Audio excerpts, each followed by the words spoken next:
Thank you very much, Mr. Chairman. Let me join you in welcoming our distinguished guests. Mr. Secretary, welcome for your inaugural visit. I hope it sets the stage for many more pleasant appearances before this committee, and we wish you all the best in your new duties.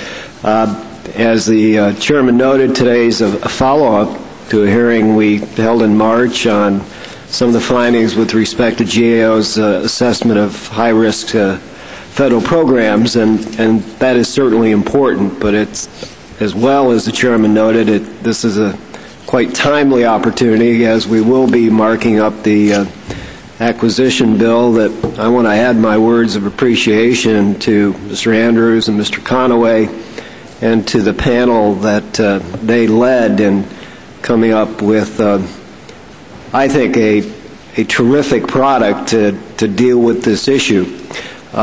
GAO found a lot of frustration in managing some of these high-risk programs. It seems when a DoD program makes the list, it simply doesn't get removed, and we have to ask ourselves, does either DoD management systems and processes represent an inherently risky undertaking, or perhaps has historically at least DoD management been incapable of addressing the root causes? The fact is, we just can't throw up our hands and accept that the department cannot or will not address these challenges, but rather we have to take action. Mr. Secretary, I know you understand full well.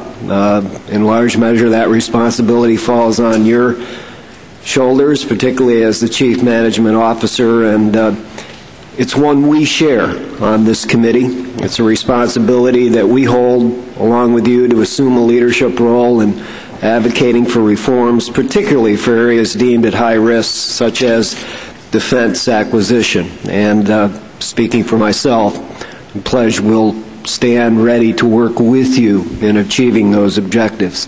Many in this body have argued, not so much in this chamber, but in this body, have argued that curtailing the cost of weapons programs through reforms to the acquisition system will generate sufficient revenue to offset what they view as both possible and desirable cuts in defense budgets. I want to be clear, I fully agree that reforms are needed.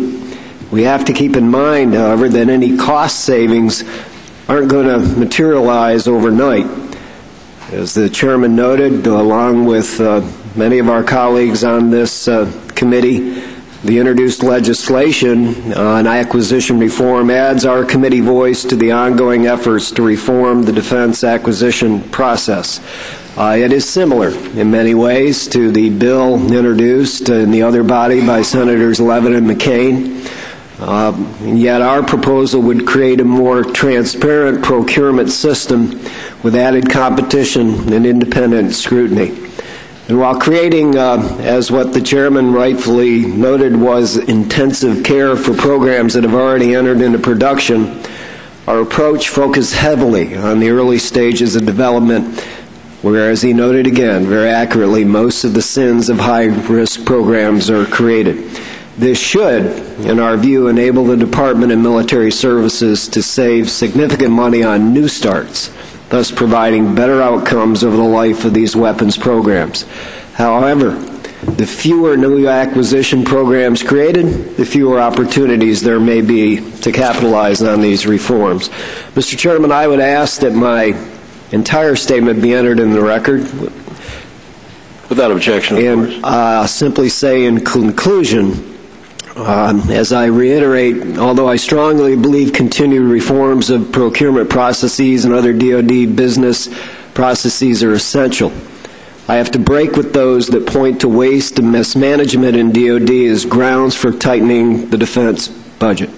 Cuts in programs that suffer from cost overruns are warranted when they reform behaviors that led to negative procurement outcomes. But employing across-the-board cuts, as some have suggested, is, in my judgment, a blunt instrument that does little to resurrect the Defense Department's business practices. Secretary Lynn, thank you again for being here, for taking the time to be with us this morning, and we look forward to the discussion ahead and, as I said, working with you. Thank you, Mr. Chairman. That I yield back.